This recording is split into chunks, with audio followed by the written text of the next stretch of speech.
ଶାଶୁ ଶ୍ୱଶୁର ବାହାଘର ହେଇନଥିଲା, ଶାଶୁ ଶ୍ୱଶୁର କରୁଥିଲେ, ଦେଢ଼ଶୁର ଯା ନଣନ୍ଦ ମିଶିକି ସମସ୍ତେ କରୁଥିଲେ। ମୁଁ ଆସିଲା ପରେ ମୋତେ ବହୁତ ଖୁସି ଆନନ୍ଦ ମଧ୍ୟ ଲାଗିଲା। ମୁଁ ମଧ୍ୟ ଘରର କାମ ସାରି ତାଙ୍କ ସହିତ କାମ କଲି। ଜଗନ୍ନାଥଙ୍କ ସେବା ତ ସମସ୍ତଙ୍କ ଭାଗ୍ୟରେ ନଥାଏ, ଜଗନ୍ନାଥଙ୍କ ଆଶୀର୍ବାଦ ଥିବାରୁ ଆମେ ଜଗନ୍ନାଥଙ୍କ ସେବା କରିପାରୁଛୁ।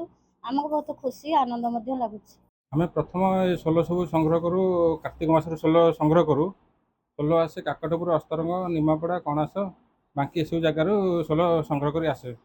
ତାକୁ ଆଣି ଖରା କାକରେ ଶୁଖେଇ ଆମେ ପ୍ରଭୁଙ୍କର ଯେବେ ରଥଯାତ୍ରା ଆରମ୍ଭ ହୁଏ, ଅକ୍ଷୟ ତୃତୀୟାରେ ଯେତେବେଳେ ରଥ କାମ ଆରମ୍ଭ ହୁଏ, ଘରେ ଛୁରୀ କତୁରୁ ପୂଜାପୂଜି କରି ଆମେ ନୂଆ ବସ୍ତ୍ର ପିନ୍ଧିକିରି ସେଦିନ ଛୁରୀ ପୂଜା କରି କାମ ଆରମ୍ଭ କରୁ। ଏ କାମ ଆରମ୍ଭ କରିକିରି ଅକ୍ଷୟ ତୃତୀୟାରେ ଆରମ୍ଭ କରିବୁ, ନେତ୍ର ଉତ୍ସବରେ ଶେଷ କରିବୁ।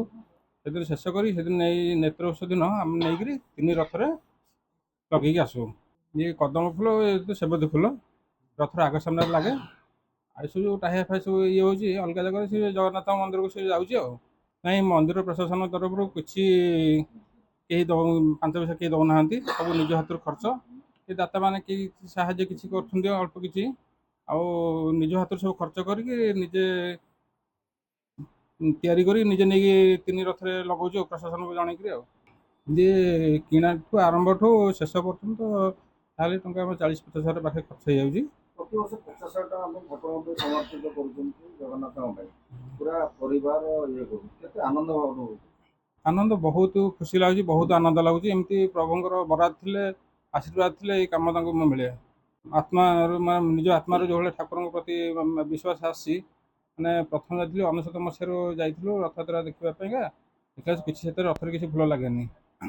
ଆଉ ଦେଖିଲୁ ଏଇ ଯେଉଁ ରଥ ଜଗନ୍ନାଥ ଟାହିଆରେ ତ ରଥ ଫୁଲ, ଏଇ ସୋଲ ଫୁଲ ଲାଗୁଛି, ଆମେ ଏଇ ଫୁଲ କାହିଁ ଟାହିଆରେ କାହିଁ ନ ଲଗେଇବା। ଏମିତି ହେଇକରି ମନର ଗୋଟେ ବିଶ୍ୱାସ ଆସିଲା।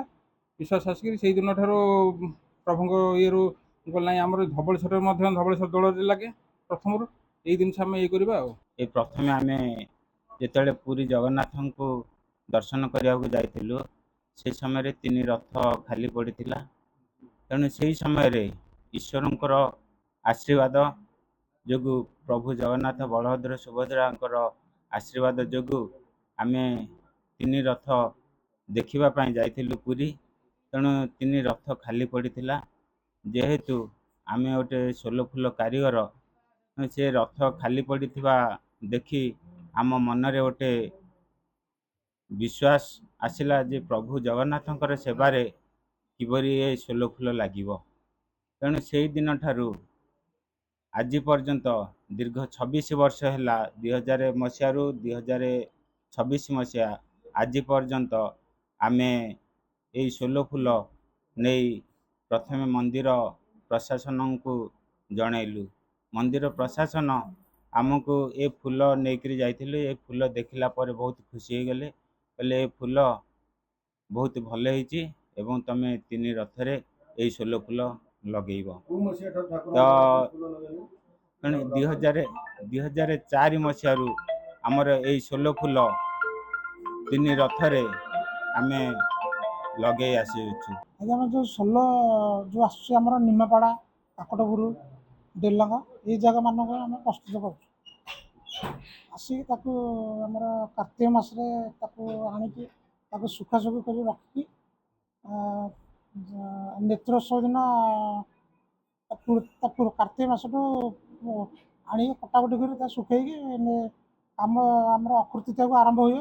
କଟାକଟି ଅଦମ ଫୁଲ, ସେବତୀ ଫୁଲ, ସେବତୀ ଫୁଲ ପୁରୀ ଯାଉଛି ଆଉ। 3 ରଥ ପାଇଁକା ସାଜସଜ୍ଜା ହେଉଛି ଆଉ।